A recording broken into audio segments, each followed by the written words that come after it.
And there are many fun instruments out there that provide musical entertainment for folks of all kinds. But for today's On Our Mind, we're asking, if you were going to learn another instrument, what would it be? I threw another in there because there's a chance people, already know one or several. Yeah, exactly. And you played one many years ago, right? I did. Back in the day, many days ago in middle school, we had to either pick choir or we had to pick band in Tomahawk, and I chose band because there was a band trip to Washington, D.C. in 8th grade. That's cool. Yeah, you had to be in it for 3 years, and then you could go on the trip. Of course, we ended up going on the trip, and then the concert got canceled, but we had all our instruments. So we were there. We just had another day of vacationing. So it was a win in my book. Why did the concert get canceled? I have no idea, but nobody was complaining except our instructor. So the kids were thrilled. Because, it's just another day to check out cool sights in the nation's capital. That is cool in the end, though. That is definitely really cool. You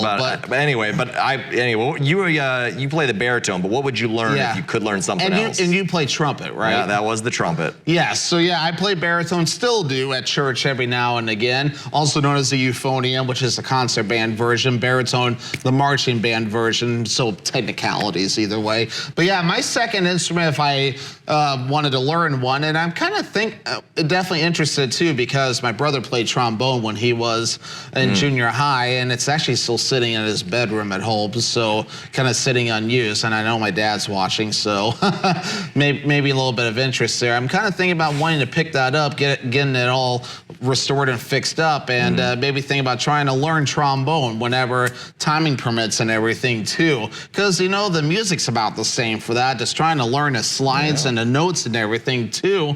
So that would probably be the secondary instrument I would try to pick up, because the notes are about the same. It's just learning the slide positions and then just trying to get this part down. So yeah, give your arm a workout there. It would definitely give your arm a workout. What about you? Probably the piano. I think the piano would have been a good one. There's a lot of songs I like my, usually like calming music or something like that, where I'm trying to study or focus.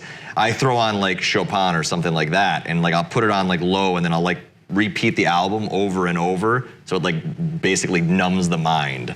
So I'd like to learn how to play that. So that'd be kind of fun. I'll throw a challenge at you since you mentioned piano. How about the organ? Never. 0%. Not the organ? Why not? I don't want to be Davy Jones. Why not the organ? It's a good reference there for anyone who watches Pirates of the Caribbean. Really? He plays the organ with his tentacles and his beard. But I think about the church organ, though. Is it because you have to work your feet or something like that? No, I just think a piano sounds better. And the piano does sound nice. I'm not knocking the piano at all, but I think about a church organ or something like that, and a church organ does sound nice, and that's where I'm going with this too. For those that go to church, a church organ does sound nice, but I like your humor with Pirates of the Caribbean too, and you know what? I gotta look up that scene now that you mentioned that. Oh yes, you have to show me that. But anyway, sorry. Yeah, we're out of time. We are gonna keep moving along this morning for you folks at home. We're gonna have Howard in the Mr. Food Test Kitchen right after this commercial break.